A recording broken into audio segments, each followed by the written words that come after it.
I know you're looking at the episode title of Avocado Toast, and you're probably waiting for me to go on a 5-minute rant about millennials and stupid breakfast items they buy.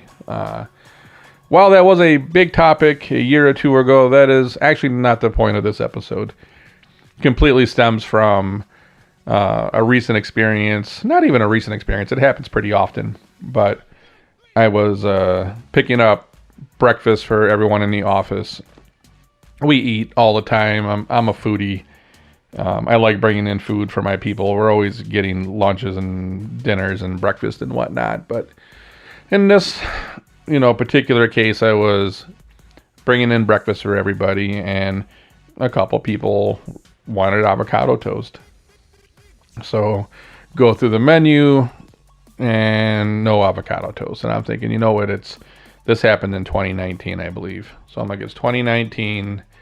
You're telling me that you're a trending breakfast place, or you're trying to be a cool and hip breakfast place, but you don't have avocado toast. And I remember a joke in the Showtime series Billions where the guy makes a crack about avocado toast, and the millennial guy is like, smash pea toast is the new avocado toast. And either way, this place didn't have smashed pea toast or avocado toast. And I'm just thinking, I like to cook, and I'm working with a couple restaurant startups right now, and just the general thought of what does it take to make avocado toast, right?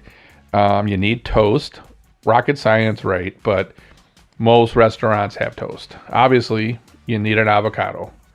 Craziness, but you need the avocado for avocado toast. And fried egg, you're a breakfast joint, you probably got eggs. I'm hoping, right? You got something that at least resembles an egg. And then there's a whole other, recipe beyond that. It's, do you want to put salsa on top of it, or I'm probably pronouncing it wrong, but there's a spice called like sumac or something like that. I had that at the Four Seasons in Orlando, where they had like, it was like toast, avocado, it was like feta cheese, and sumac. I don't know how you say that spice, but very simple recipe. But either way, you're a breakfast joint, and to make avocado toast, you need toast, avocado, and probably an egg. And then we can debate what else that recipe is going to come, whether it's got some kind of seasoning or salsa or whatever the hell it is you want to do, cheese. But I would say that the restaurant probably has almost all the ingredients to make avocado toast. And maybe they don't even have avocado, but okay, you're missing one item. But there's a probability that they have avocado there. I don't know. So if you have all the ingredients, and you know that this is something that is trending right now that many people want, why the hell aren't you serving it? And we got to the point where I actually made that comment to someone at the restaurant, and they're like, well, the chef doesn't want to put it on the menu, or doesn't think it's necessary. And I watched one of those places not too far from my house that did that same thing, where they refused to put things like, avocado toast or even biscuits and gravy on their menu. And they went out of business. And I'm not saying they went out of business just because they didn't have avocado toast or biscuits and gravy, but I don't think they understood the general business concept of, you need to create products or services that customers want to procure. And it's just a very fundamental business thing. Give the customer what they want. Pay attention to what is going on in the market. There's always market forces moving. There's things that are happening in real time that you need to pay attention to. And in America, if you think about in high school fads, think about the fads and just fashion when you were in high school. Think about all the little silly things that, like, you wore certain bracelets, you played breaks with pencils. There's all these different fads and things. Like, America loves fads. We ride them for a little while, and then they go away, we get on to the next one. And avocado toast was kind of a fad, and now it's kind of a staple on a lot of menus, but a lot of people just didn't adapt it. And I'm thinking, you probably have 90% of the ingredients in the bag. You might actually have all the ingredients, and you're not putting it on the menu, and that's craziness to me. On top of the fact, the margin on it is actually pretty damn amazing.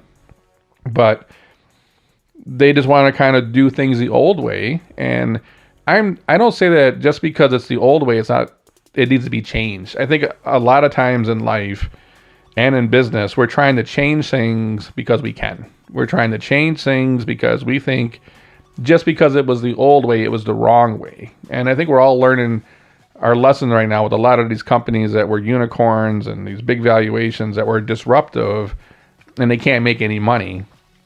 And you're realizing while they were disruptive, it wasn't really better for society, or it wasn't a better business.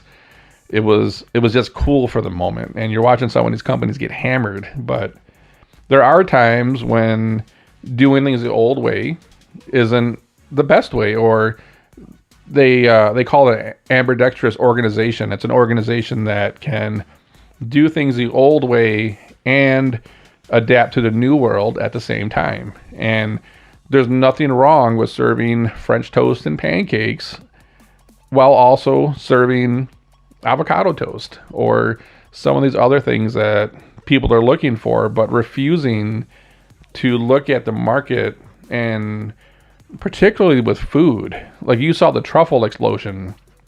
You get truffle fries just about anywhere you go now. The funny part is, everyone thinks that those fries have real truffles on them, and actually a lot of those places are actually putting the truffle oil on the fries that have it's like a fragrance, like a perfume or a cologne that's been created in a lab that gives it the truffle taste and smell. Believe it or not, like, they're not sprinkling your French fries with black truffles, but places realize that the consumer wanted truffle fries, and that was the answer, and people are perfectly happy with it.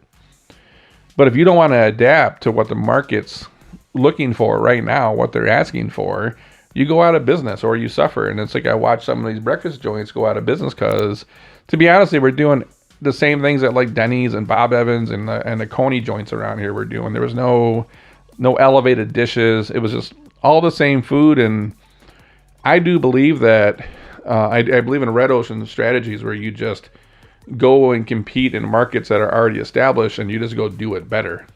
And in that case, you don't need to reinvent the wheel, or you don't need to elevate anything to a lot. You just need to do it right. A lot of times we don't need new fusion foods.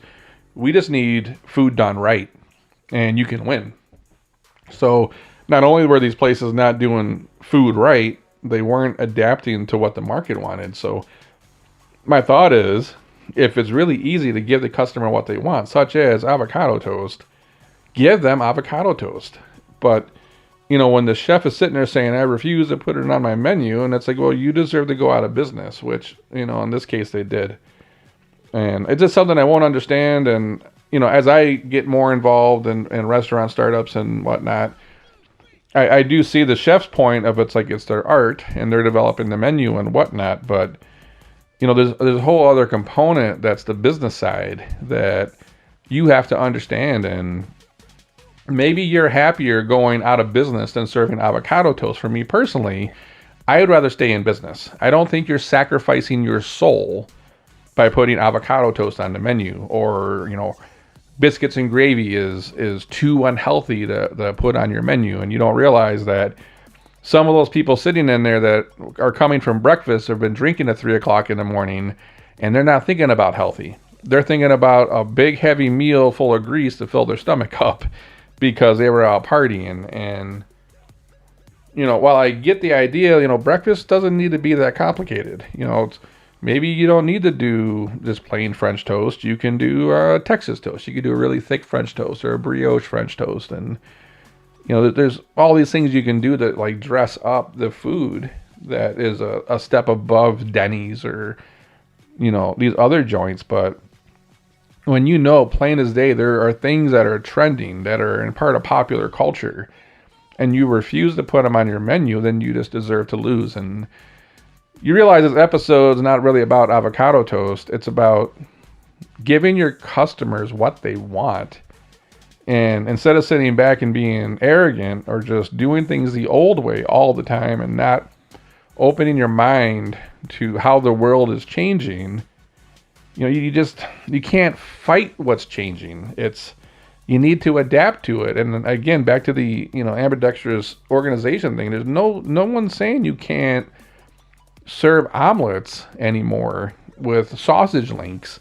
It's just that you need to serve the omelet and the sausage links with an avocado toast option, or some of these other things that people are looking at. And I'm trying to think. I was in Chicago, and if you go to Italy, they had a crepe place where you can get like a Nutella crepe, and you get a fresh crepe, Nutella stuffed into it.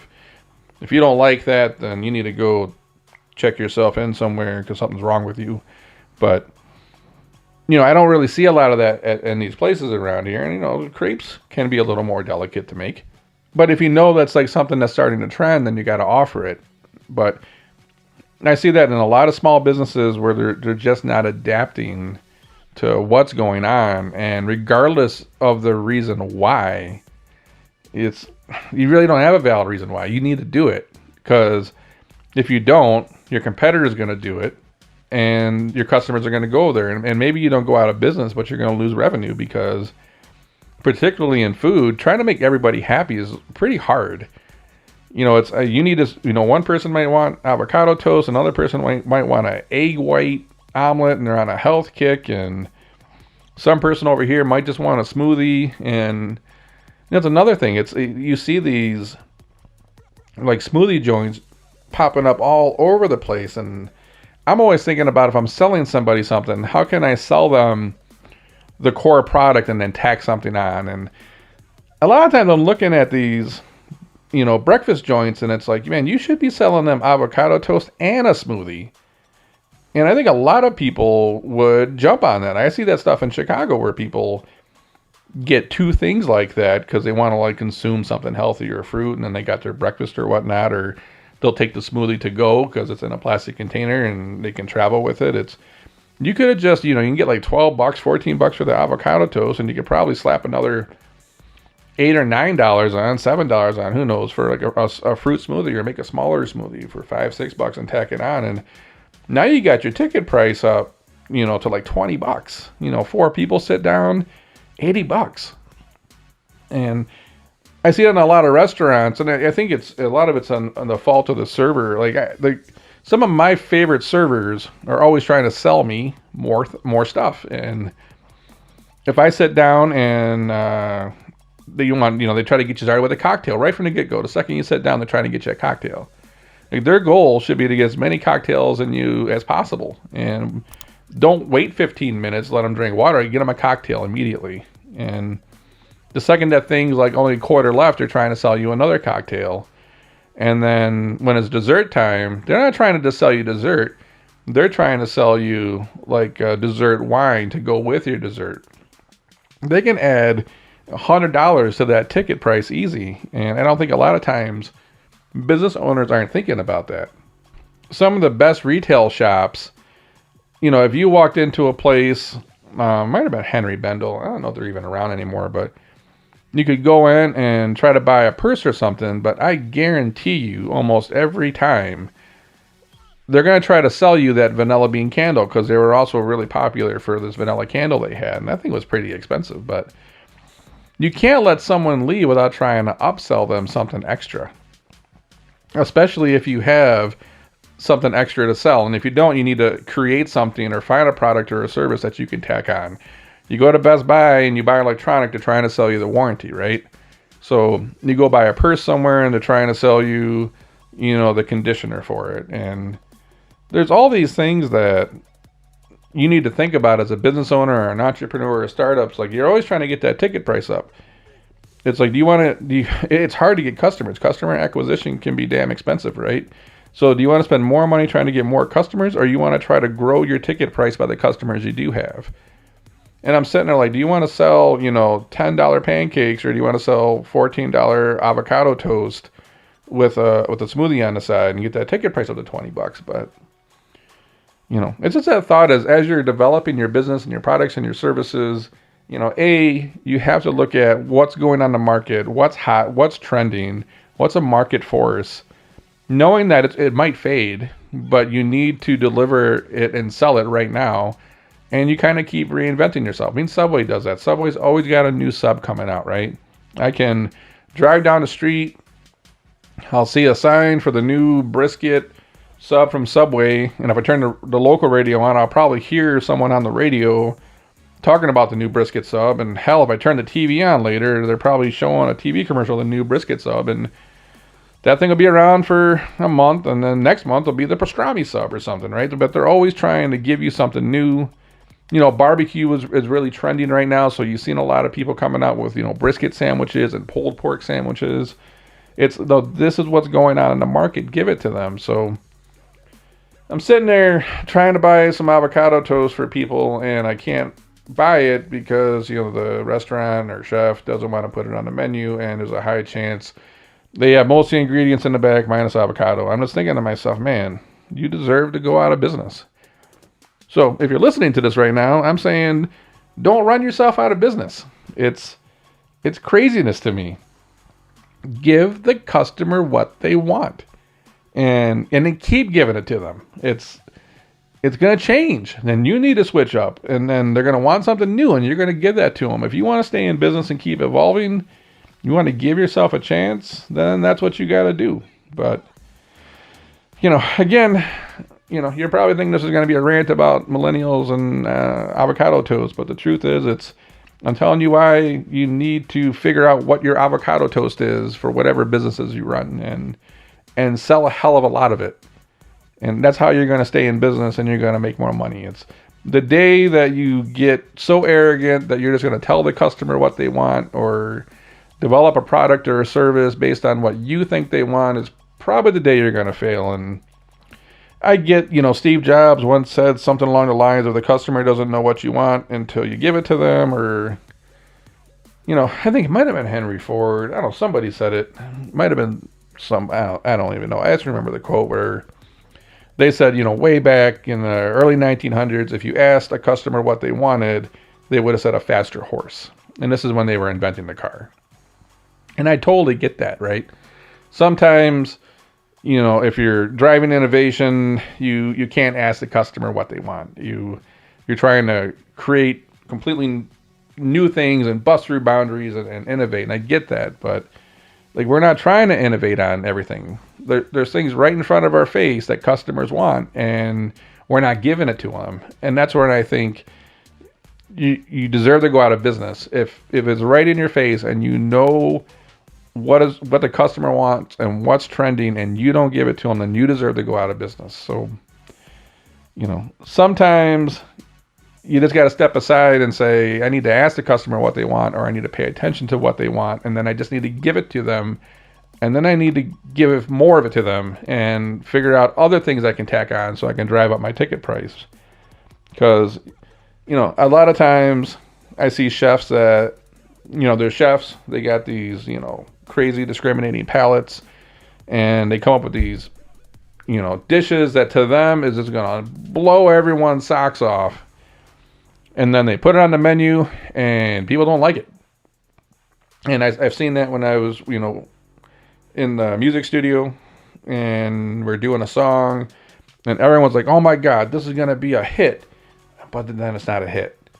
And I think that happens in the music industry all the time. Like, you're in the moment, everyone's drinking, everyone's in a good mood. It's a banger beat, and you all think that it's just going to be a number one charting hit, and it's just not. For some reason, people don't like it.